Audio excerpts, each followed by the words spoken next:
Hi hello, this is Teresa's grand kitchen. எல்லோரும் எப்படி இருக்கீங்க? ரொம்ப நல்லா இருப்பீங்கன்னு நினைக்கிறேன். நாங்களும் ரொம்ப நல்லா இருப்போம். இன்றைக்கி நான் க்ரீன் பீஸ் பன்னீர் போட்டு சீஸ் தோசை அதுதான் காட்ட போகிறேன். எல்லாமே ஃபுல்லாக ப்ரோட்டீன் உள்ளது. நான் ஐட்டம்ஸ் எடுத்துருக்கிறது எல்லாமே பன்னீர், சீஸ், க்ரீன் பீஸ் எல்லாமே. இப்போ எப்படி செய்யறதுன்னு பார்ப்போம். இது நீங்கள் ஸ்கிப் பண்ணாமல் பாருங்கள். ஸ்கிப் பண்ணிவிட்டு பார்த்தீங்கன்னா எப்படி செய்கிறேன், என்னென்ன போடுறேன் அப்படின்றது உங்களுக்கு தெரியாது. அதனால் ஸ்கிப் பண்ணாமல் ஃபுல் வீடியோவும் பாருங்கள்.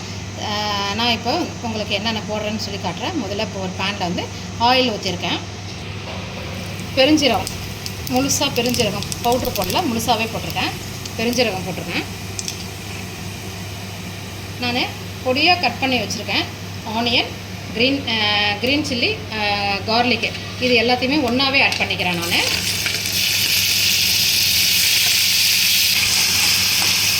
நல்லா வதக்கிடுவோம். வதக்கும்போது எப்பவும் போலயே நம்ம ஆனியன் சீக்கிரம் நம்ம வதங்குறதுக்கு கொஞ்சம் ஒரு 1/4 ஸ்பூன் போல் சால்ட் ஆட் பண்ணிக்கிறேன். இது வதங்கிட்டு இருக்கும்போதே நான் என்ன பண்ணிட்டேன், பன்னீர் எடுத்து நல்லா சாஃப்டாக பொடியாக துருவி எடுத்துருக்கேன். அதுக்கப்புறம் க்ரீன் பீஸும் பாயில் பண்ணி வச்சுருக்கேன். நான் இது ஃப்ரெஷ்ஷான க்ரீன் பீஸ் தான், பாயில் பண்ணி வச்சுருக்கேன். இப்போ இதை வதக்கிட்டே இருக்கும்போது தக்காளியும் ஆட் பண்ணிடுவோம். இது ரொம்ப டேஸ்ட்டாக இருக்கும். குழந்தைங்களுக்கு கண்டிப்பாக பிடிக்கும். அந்த மாதிரி இதுக்கு ஸ்டஃபிங் உள்ளே இருக்கிறதுனால இதுக்கு வேறு எதுவுமே சைட் டிஷ் எதுவும் தேவையில்லை. கண்டிப்பாக ஹோட்டலுக்கெல்லாம் போனாங்கன்னா குழந்தைங்க பன்னீர் தோசை ஆசைப்படுவாங்க. இதில் நான் க்ரீன் பீஸும் சீஸும் ஆட் பண்ணியிருக்கேன் எக்ஸ்ட்ராவாக. இது நல்ல டேஸ்ட்டாக இருக்கும். இப்போ வெங்காயம், தக்காளி பழம், பூண்டு எல்லாமே நல்லா வதங்கிடுச்சு. இந்த ஸ்டேஜில் ஒரு 1/2 ஸ்பூன் மஞ்சத்தூள் போட்டுக்கிறேன். ஏற்கனவே நம்ம மிளகாத்தூள் க்ரீன் சில்லி ஆட் பண்ணியிருக்கனால காரம் நீங்கள் கம்மியாகவே நீங்கள் போட்டுக்கலாம். இல்லை நிறையா சாப்பிடுவீங்க அப்படின்னா நிறையா ஆட் பண்ணிக்கலாம். நான் 1/4 ஸ்பூன் தான் ஆட் பண்ணியிருக்கேன். ஒரு பிஞ்ச் அளவுக்கு கரம் மசாலா பவுடர் ஆட் பண்ணிக்கிறேன். ஹோம்மேட் கரம் மசாலா பவுடர் தான். எல்லாத்தையுமே நல்லா ஒன்றா சேர்த்து வதக்கிடுவோம். இந்த ஸ்டேஜில் நான் குக் பண்ணி வச்சுருக்கேன் க்ரீன் பீஸையும் ஆட் பண்ணிக்கிறேன். ஆட் பண்ணி இதோட சேர்த்து வதக்கிடுறேன். அது ஏற்கனவே சால்ட்டு போட்டு நான் குக் பண்ணி வச்சுட்டேன். இப்போ நம்ம துருவி வச்சுருக்க பன்னீரை ஆட் பண்ணிக்குவோம்.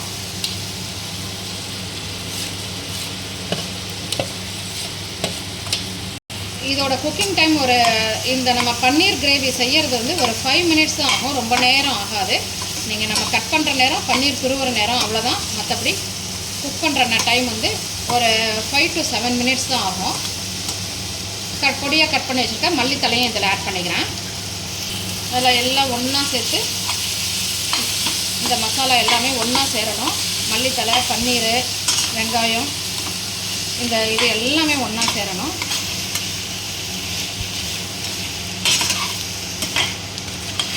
இப்போ பன்னீர் கிரேவி நல்லா அப்படியே கலர்ஃபுல்லாக ரெடி ஆகிடுச்சு பாருங்கள். அப்படியே அவ்வளோதான், நம்ம இறக்கிற வேண்டியதான். இறக்கிட்டு இப்போ நான் தோசைக்கல் அடுப்பில் வச்சுருக்கேன். தோசைக்கல் கொஞ்சம் சூடாகட்டும். சூடானோனையும் நான் தோசையை ஊற்றி நான் பன்னீர் எப்படி போட்டு சீஸ் எப்படி போடுறேன்னு காட்டுறேன். இப்போ நம்ம தோசைக்கல் காஞ்சிருச்சு. இப்போ தோசையை ஊற்றிக்கிறேன். நான்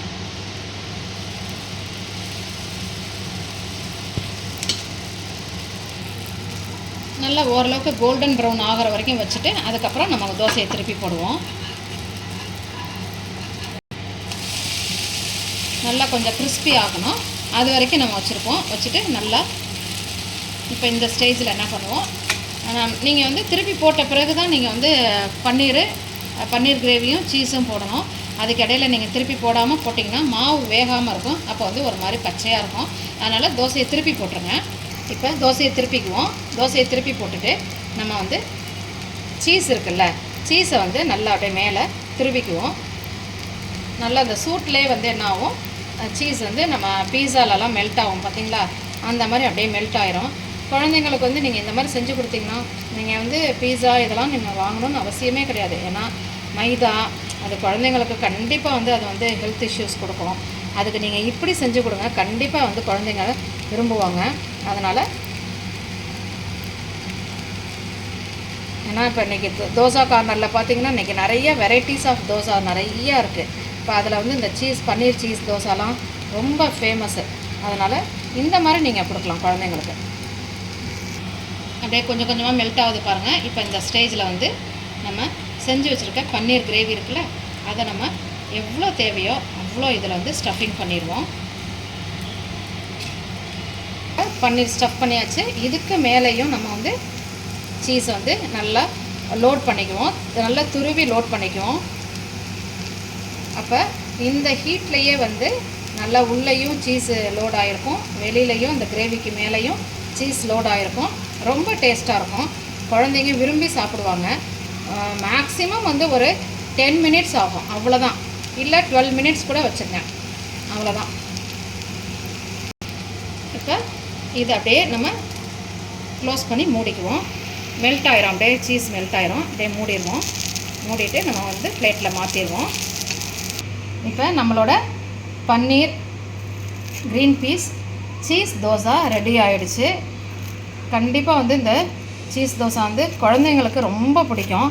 ஏன்னா உள்ளே வந்து சீஸ் இருக்கிறதுனால, சீஸ் இருந்தாவே பிள்ளைங்க ரொம்ப சாப்பிடுவாங்க, விரும்பி சாப்பிடுவாங்க. எப்படி இருக்குது பாருங்கள், உள்ளே கலர்ஃபுல்லாக இருக்குது பாருங்கள், எவ்வளோ நல்லா இருக்குது பாருங்கள். சூடாக இருக்குது, எடுக்க முடியல என்னால். நம்ம இது பீஸா மாதிரியே இருக்குது பாருங்கள் உள்ளே.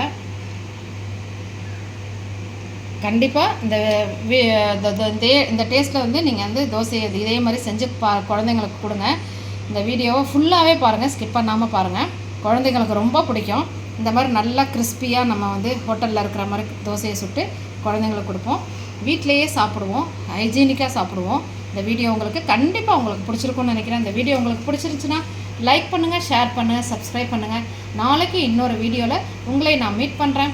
Until then, this is Teresa's Grand Kitchen. Teresa, bye.